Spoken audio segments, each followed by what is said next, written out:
During the 1790s, Robert Owen became a successful manufacturer in Manchester. In 1800, he owned a spinning mill in Newlanark, Scotland. He started action for reform there by cutting back work hours for workers and gave his employees benefits. Owen was a great leader in Newlanark, showing his appreciation and concern for the average worker. Conversely, he concluded that marriage, the church, and the establishment of private property were barriers to the formation of a new society based on a new moral order. In conclusion, Robert would need to separate his people away from society. The sense of community, modest size, and rural feel was appealing to Owen. Newlanark wasn't the place to try out his ideas. Fortunately, about 22,000 miles away in the U.S., in Indiana, Owen would birth his New Harmony Society. He and William McClure bought the land from a German religious group headed by George Rapp for $125,000. The departure of the Harmonists offered a rare opportunity to purchase a town already adapted to community living, at a price far less than what could be built. And not to be overlooked is the appeal which America had for Owen.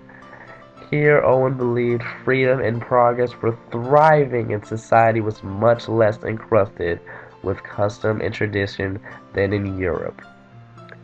Donald F. Carmody and Josephine M. Elliott. Owen was smart enough to buy a town that was basically ready for the type of community living he wanted to spread to the world. Also, at the price he had purchased Harmony, it was cheaper than having to build a brand new town. Historian Arthur E. Bastow, Jr. estimates that the town had approximately 180 log, frame, and brick structures embracing public buildings, manufacturing establishments, shops, and housing for about 700 individuals. Apparently, however, only about 2,000 acres of the vast amount of land. In the town, Owen was inspired to have manufacturing establishments undergo planting of crops, but most of all, his community sense. Everyone was to help contribute to the labor force community. Crops and vegetables were to be distributed throughout the people without pay. Ownership of the town, buildings, and land were given to Owen, and it was to be shared between the residents. Also, members furnished their own households and such. Facing some confrontation from members, Owen had to devise a way to motivate his people. He figured social reform couldn't be one huge leap and needed a point in which he could transition his populaces to a utopian society. So Owen wrote a constitution called the Preliminary Society. The Constitution predicted that in about 2 or 3 years, a community of equality and independence would be formed. The document stated such things like society would elect 3 persons to represent them on this governing body. Members would occupy housing as determined by the committee. The community was to provide education for children and afford care and medical aid to the aged, sick, and injured. Members were to contribute their best service for the good of the community, and each person was to receive credit at the community store as a basis for obtaining food and clothing. The community, assisted by heads of departments, would evaluate credits and debits at the end of each year. This was the kind of society that Owen wanted to bring to the world. He wanted to show that if you improve the working conditions of man, then he will work hard. Motivated workers would then profit off of each other's work. This is what Owen wanted the world to see in New Harmony.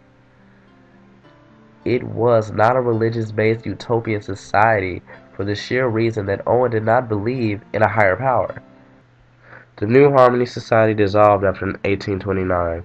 The lack of sovereignty and ownership of individuals' property related to the declination of the experiment.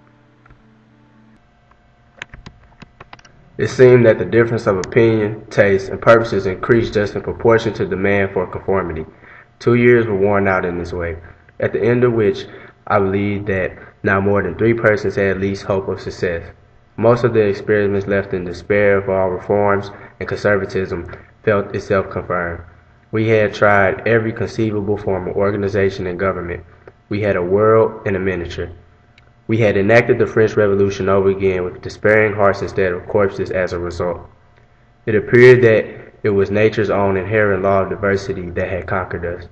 Our united interests were directly at war with the individualities of persons and circumstances, and the self-instinct of preservation.